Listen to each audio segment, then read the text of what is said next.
Breaking! Election ইঞ্জিনিয়ারিংয়ে শেখ হাসিনাকেও পরাজিত করেছে বিস্ফোরক অভিযোগ যুবদল সভাপতি মুন্নার। জাকসু নির্বাচনে অব্যবস্থাপনা আর ফল প্রকাশে বিলম্বের প্রতিবাদে উত্তাল ঢাকা, রাস্তায় শিবিরের গর্জন। আওয়ামী লীগ দেশকে দেউলিয়া করে দিয়েছে, বজ্রকণ্ঠে অভিযোগ তুললেন বিএনপি স্থায়ী কমিটির সদস্য ড. আব্দুল মঈন খান। ফিলিস্তিনে গণহত্যা রুখতে ইসরায়েলের ওপর আন্তর্জাতিক চাপ বাড়ান, আবেগঘন আহ্বান বিএনপি ভারপ্রাপ্ত চেয়ারম্যান তারেক রহমানের। এতক্ষণ শুনছিলেন সংবাদ শিরোনাম, এবার বিস্তারিত।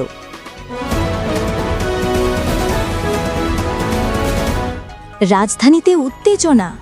জাহাঙ্গীরনগর বিশ্ববিদ্যালয় কেন্দ্রীয় শিক্ষার্থী সংসদ অর্থাৎ জাকসু নির্বাচনে অব্যবস্থাপনা ও ফল প্রকাশে বিলম্বের প্রতিবাদে বাংলাদেশ ইসলামী ছাত্র শিবির ঢাকায় করেছে এক তীব্র বিক্ষোভ মিছিল। শুক্রবার 12 সেপ্টেম্বর সন্ধ্যা 7:30টায় রাজধানীর বাইতুল মুকাররমের উত্তর গেট থেকে এই উত্তেজনাময় মিছিলের সূচনা হয়। টগবগে যুবশক্তি, গর্জনমুখর স্লোগান আর উচ্ছ্বাসময় পদধ্বনি পুরো এলাকাকে মুহূর্তেই সরগরম করে তোলে। মিছিলটি শহরের গুরুত্বপূর্ণ সড়ক অতিক্রম করে জাতীয় প্রেস ক্লাবের সামনে এসে এক সংক্ষিপ্ত কিন্তু আবেগময় সমাবেশে রূপ নেয়। অসংখ্য শিক্ষার্থী ও তরুণ সেখানে জড়ো হয়ে অব্যবস্থাপনার বিরুদ্ধে তীব্র ক্ষোভ প্রকাশ করে। সমাবেশে প্রধান অতিথি হিসেবে বক্তব্য দেন ছাত্র শিবিরের কেন্দ্রীয় দফতর সম্পাদক সিবগাতুল্লাহ। তার কণ্ঠে ছিল দৃঢ়তা ও উদ্দীপনা। তিনি গর্জন তুলে বলেন, 9 সেপ্টেম্বরের ঐতিহাসিক ডাকসু নির্বাচনের মাধ্যমে বাংলাদেশ নতুন এক গণতান্ত্রিক ধারায় প্রবেশ করেছে। ঢাবির শিক্ষার্থীরা জুলাই অভ্যুত্থানে অগ্রণী ভূমিকা রাখা প্রতিনিধি নির্বাচন করেছে। সিবগাতুল্লাহ জোর দিয়ে বলেন, আমরা মনে করেছিলাম জাকসু নির্বাচনে অবাধ ও সুষ্ঠু পরিবেশ নিশ্চিত হবে, কিন্তু আমরা দেখতে পাচ্ছি প্রশাসন বারবার তালাবাহানা করছে। ফল প্রকাশে অযথা বিলম্ব শিক্ষার্থীদের মধ্যে অস্বস্তি ও ক্ষোভ বাড়িয়ে তুলেছে। তিনি আরও অভিযোগ করেন, ছাত্রদল বহিরাগতদের নিয়ে অযাচিত মিছিল সমাবেশ করেছে, যা ক্যাম্পাসের স্বাভাবিক পরিবেশকে অস্থিতিশীল করছে। ইতোমধ্যে একজন বহিরাগত ছাত্রদল নেতাকে গ্রেফতারও করা হয়েছে। উপস্থিত শিক্ষার্থীরা স্লোগান তুলতে থাকে, অব্যবস্থাপনা বন্ধ করো, ফল প্রকাশ করো। এই স্লোগানে রাজধানীর আকাশ যেন কেঁপে ওঠে। বক্তারা বলেন, দেশের সব ক্যাম্পাসে শিক্ষার্থীরা গণতান্ত্রিক ধারায় ফিরতে চায়। ডাকসুর মতো প্রতিটি বিশ্ববিদ্যালয়ে সুষ্ঠু নির্বাচন হওয়া উচিত, যাতে তরুণরা ন্যায় ও অধিকার পেতে পারে। মিছিল শেষে অংশগ্রহণকারীরা শান্তিপূর্ণভাবে স্থান ত্যাগ করেন, কিন্তু তাদের কণ্ঠে প্রতিধ্বনিত হতে থাকে গণতন্ত্রের আহ্বান, সুবিচারের জোরালো দাবি। এই ছিল আজকের ঢাকার রোমাঞ্চকর প্রতিবাদ সমাবেশের সম্পূর্ণ চিত্র, যেখানে শিক্ষার্থীরা স্পষ্ট বার্তা দিয়েছে, অব্যবস্থাপনা আর বিলম্ব কোনোভাবেই সহ্য করা হবে না। বিএনপির গর্জনমুখর হুঁশিয়ারি, আওয়ামী স্বৈরাচারের বিদায় হয়েছে ঘোষণা দিলেন বিএনপির স্থায়ী কমিটির সদস্য সাবেক মন্ত্রী ড. আব্দুল মঈন খান। শুক্রবার 12 সেপ্টেম্বর বিকালে বিএনপির ৪৭তম প্রতিষ্ঠাবার্ষিকী উপলক্ষে নরসিংদীর পলাশের গজারিয়া ইউনিয়নের সাধুর বাজারে এক উত্তাল পথসভায় তিনি বললেন, ছাত্র জনতার সম্মিলিত আন্দোলনের ফলে আজ আমরা পুনরায় মুক্ত হয়েছি। আওয়ামী লীগের জবাবদিহিতা ছিল না বলেই শত শত কোটি টাকা লুটপাট করে এদেশকে দেউলিয়া করে দিয়েছে। জনতার সামনে দাঁড়িয়ে মঈন খান গর্জন তোলেন, আওয়ামী লীগ ক্ষমতায় থাকার নামে দেশের অর্থনীতি ধ্বংস করেছে। সাধারণ মানুষ দারিদ্র আর হতাশায় ভুগছে, অথচ ক্ষমতাসীনরা লুটপাটের উৎসবে ব্যস্ত ছিল। তিনি আরও বলেন, আজকের এই মুক্তির মুহূর্ত ছাত্র সমাজ ও জনতার বিজয়, জনগণ আর কারও দাস হবে না।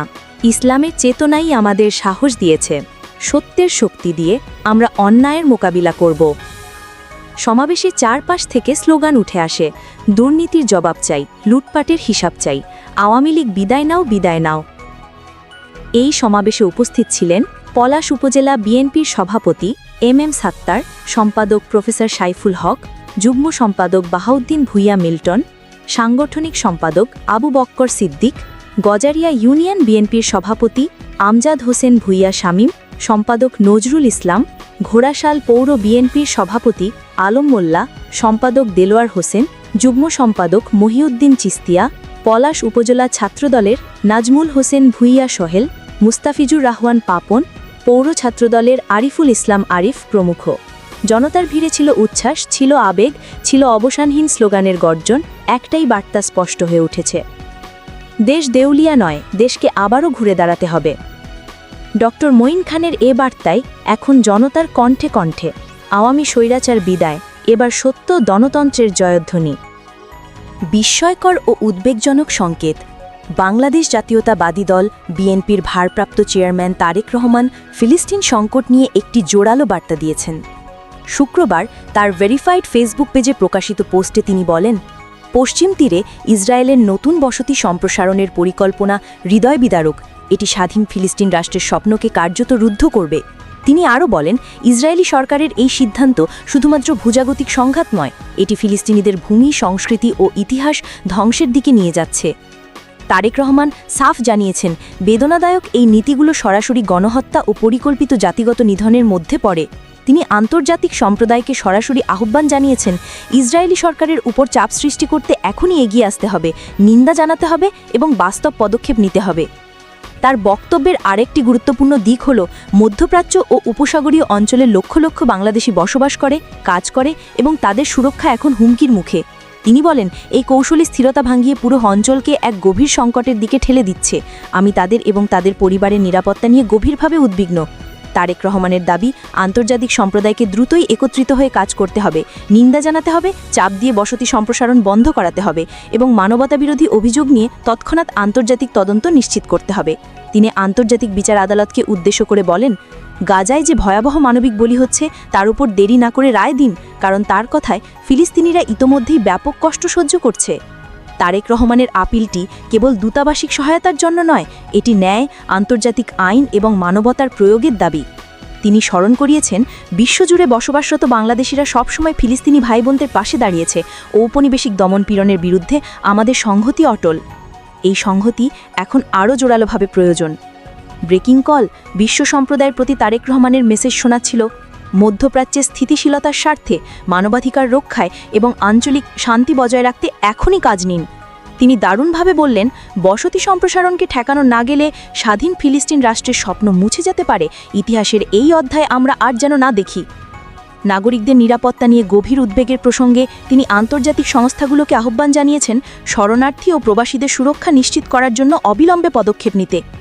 তৎপরতা ও কার্যকর ডিপ্লোম্যাটিক চাপ ছাড়া বসতি সম্প্রসারণ চলছে, এটি কেবল ভূখণ্ড নয়, এটি মানুষের অস্তিত্ব এবং ইতিহাস ধ্বংসের চেষ্টা বলেও তিনি আশঙ্কা প্রকাশ করেছেন। সংক্ষিপ্ত সারমর্ম, তারেক রহমান বলেছেন, ফিলিস্তিনি ভাই বোনেরা অতিমাত্রায় কষ্টে আছেন। আন্তর্জাতিক আদালত তাদের উপর গণহত্যা সম্পর্কিত অভিযোগগুলি দ্রুত বিচার করুক। আন্তর্জাতিক সম্প্রদায় ইসরায়েলি বসতি সম্প্রসারণকে কড়া ভাষায় প্রত্যাখ্যান করুক এবং মানবীয় সহায়তা অবিলম্বে পৌঁছায়। এই মুহূর্তে বিশ্বের সব নীতি নির্ধারকদের কাছে তারেক রহমানের আহ্বান স্পষ্ট, এখনই কার্যকর ডিপ্লোম্যাটিক ব্যবস্থা ও চাপের মাধ্যমে ফিলিস্তিনিদের রক্ষা করুন। ইতিহাস আপনাকে প্রশ্ন করবে যদি আপনি নীরব থাকেন। বাংলাদেশপন্থী রাজনীতিবিদ হিসেবে তারেক রহমানের এই আবেগময় বক্তব্য আন্তর্জাতিক বন্ধুত্ব ও মানবতার সুদীর্ঘ প্রেক্ষাপটে ব্যাপক প্রতিধ্বনি ফেলেছে। এখন প্রশ্ন হল, কবে বিশ্ব সম্প্রদায় এই আহ্বান শুনে কার্যকর পদক্ষেপ নেবে? কবে আইনি তদন্ত ও মানবিক সহায়তার ব্যবস্থা যথাসময়ে কার্যকর হবে? শেষ কথা, ফিলিস্তিনিরা যদি আজও মানবিক সাহায্য ও ন্যায় না পায়, তবেই আমরা মানবিকতার মান হারাব। এমনই একটি সংকট সংকেত বাজিয়েছেন তারেক রহমান।